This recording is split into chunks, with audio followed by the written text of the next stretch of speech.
Hello friends, जय श्री राम, जय बागेश्वर धाम सरकार की। स्वागत है आप सबका मेरे इस ब्लॉग में। फ्रेंड्स, अब इस ब्लॉग में मैं अर्जी की जानकारी देने वाला हूं। आप लोग के बहुत सारे कॉल आ रहे हैं कि अर्जी कैसे बांधना है, क्या करना है। पूरी अर्जी के बारे में कोई जानकारी नहीं है, तो आप इस ब्लॉग को देखिए, पूरी जानकारी मिल जाएगी। तो देखिए, कई लोगों का सवाल है कि हमने टीवी से या यूट्यूब मोबाइल से वीडियो देख के गुरुजी ने सामूहिक अर्जी लगवाई थी, उस पर अपनी अर्जी लगा ली है और घर में हमने लाल कपड़े नारियल बांध के रखी है, तो उसका क्या किया जाए। तो उस नारियल को देखिए, जब तक आप घर में तो ठीक है रखा रहेगा। अगर आप धाम आ रहे हैं तो वही नारियल अर्जी के रूप में लेके आइए, लाल कपड़े में बंधी जो आपने घर में रखी थी उसी को लाके धाम पर बांध दीजिए अर्जी के रूप में।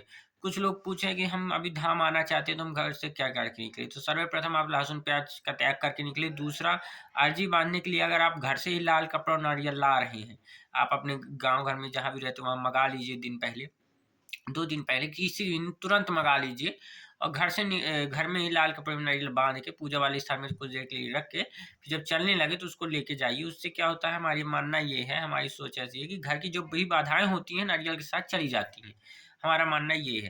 तो अगर आप घर से नारियल ले जा रहे हैं तो बहुत अच्छी बात है, और नहीं भी ले जा पा रहे हैं तो कोई दिक्कत नहीं है। आप धाम से खरीद के तब वहीं बाँध सकते हैं नारियल। ऐसा भी हो जाता है, ये कंपल्सरी नहीं है कि आप घर से ही ले जाएँ। मैं बता रहा हूँ कि अगर आप लोग ऐसा कर सकते हैं तो कर लीजिए, नहीं कर पा रहे हैं तो धाम से ले लीजिए। धाम धाम जाएँगे आप तो आपको वहाँ ₹30 में लाल कपड़े में बंधी नारियल आराम से मिल जाएगी, तो वहाँ से आप लेके बाँध सकते हैं। और कुछ लोगों का सवाल था कि धाम पर जाने के बाद अर्जी कैसे बाँधना है? मतलब 21 परिक्रमा करने के बाद कि करने के पहले, कि दर्शन करने के बाद कि दर्शन करने से पहले। एक नियम है कि 21 परिक्रमा के बाद ही बाँधना पड़ेगा कि नहीं, कि देखिए, तो उसकी जानकारी के लिए मैं आपको बता दूँ कि आप नारियल कभी भी बाँध सकते हैं। अर्जी आपकी जो आपने लाल कपड़े में लाई है, वो आप कभी भी बाँध सकते हैं। उसका कोई वो नहीं कि आप 11 परिक्रमा, 21 परिक्रमा करिए उसके बाद ही बाँधिए। आप बिना परिक्रमा के भी बाँध सकते हैं, बिना दर्शन के भी बाँध सकते हैं, दर्शन करके भी बाँध सकते हैं, लेकिन आप दर्शन करके बाँधिए, वो ज़्यादा से क्योंकि आप परिक्रमा भी अगर नहीं कर रहे हैं, आप जाइए लाइन में, रेलिंग में खड़े हो जाइए, बालाजी का दर्शन कीजिए, हाथ में नारियल लेके उनसे प्रार्थना बोलिए अपनी, थोड़ी आगे आके रेलिंग में अपनी नारियल बाँध दीजिए।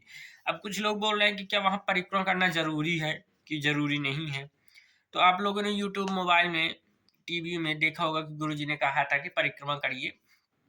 तो देखिए, परिक्रमा करने के लिए बोला था गुरुजी ने, लेकिन परिक्रमा करना ज़रूरी है ऐसा ही नहीं है कि हाँ, आप परिक्रमा करिए। अब किसी का है कि जो विकलांग है, वो नहीं कर सकता परिक्रमा।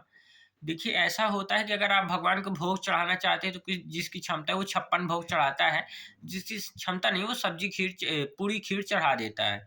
तो अपनी-अपनी क्षमता है, अगर आपकी परिक्रमा करने की क्षमता नहीं है, तो आप परिक्रमा ना करिए। भगवान ये नहीं बोलते कि मैं तुम्हारे कष्ट तभी दूर करूँगा जब तुम मुझे मेरी परिक्रमा ही करोगे।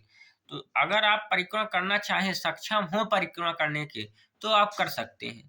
नहीं है सक्षम, बीमार हैं, अब भाई आप धाम क्यों जा रहे हैं? आप कष्ट में इसलिए ना तो धाम जा रहे हैं। आप बीमार हैं, आपकी तबीयत खराब है, तो आप कैसे परिक्रमा करेंगे? तो ज़रूरी नहीं कि आप परिक्रमा करिए उसके बाद ही अर्जी बाँधिए। आप यहाँ से गए, अपने घर से अर्जी लेके गए, नहीं ले गए वहाँ खरीद लीजिए। लाइन में लग जाइए, बालाजी के दर्शन कीजिए, दर्शन करने के बाद वहीं नारियल बाँध दीजिए। ओम बागेश्वराय नमः का जाप करके अपनी मनोकामना बोल के नारियल बाँध दीजिए। कुछ लोग बोलते हैं कि बंदर आए सपने में तभी अर्जी स्वीकार होती है। तो देखिए, 100 में से 20% लोगों के साथ ऐसा होता है कि बंदर आता है, गुरुजी आते हैं सपने में। सबके साथ ऐसा नहीं होता है। तो इसका मतलब ये नहीं कि किसी की अर्जी नहीं लगी, कि फिर जिसकी बंदर आ गए उसकी अर्जी लगी गई, ज़रूरी ऐसा भी नहीं है। तो जिसकी, देखिए, अब ये है कि मैंने अर्जी बाँधी थी, मुझे बंदर सपने में नहीं आया, तो मेरी अर्जी स्वीकार हुई कि नहीं हुई? तो अपने बंदर से ना परेशान होइए कि बंदर आ रहा है सपने में, कि गुरुजी आ रहे हैं कि नहीं आ रहे हैं। अगर आ रहे हैं तो अच्छी बात है, नहीं आ रहे हैं तो भी परेशान होने की ज़रूरत नहीं है। देखिए, आप पेशी करते रहिए, आपकी समस्या हल होनी है। कुछ लोग परेशान हैं पर्चा के लिए, पर्चा बन जाए, पर्चा बन जाए। तो देखिए, मैंने आपको पहले ब्लॉग में बताया कि गुरुजी जिसका भी पर्चा बनाते हैं उसको बोलते हैं कि 21 पेशी करना है। पेशी करना अनिवार्य है। तो अगर आप पेशी 21 कर रहे हैं, आप पेशी जा रहे हैं मंगलवार को, तो आपको पर्चे की ज़रूरत नहीं बनी। अब पेशी कैसे करनी है देखिए, तो पेशी में क्या करना है, पेशी में आप जाएँ, लाल कपड़े में एक नारियल लेके जाएँ, मंगलवार को सुबह 6 बजे आरती होती है, उस आरती के पहले आपको पहुँचना होता है।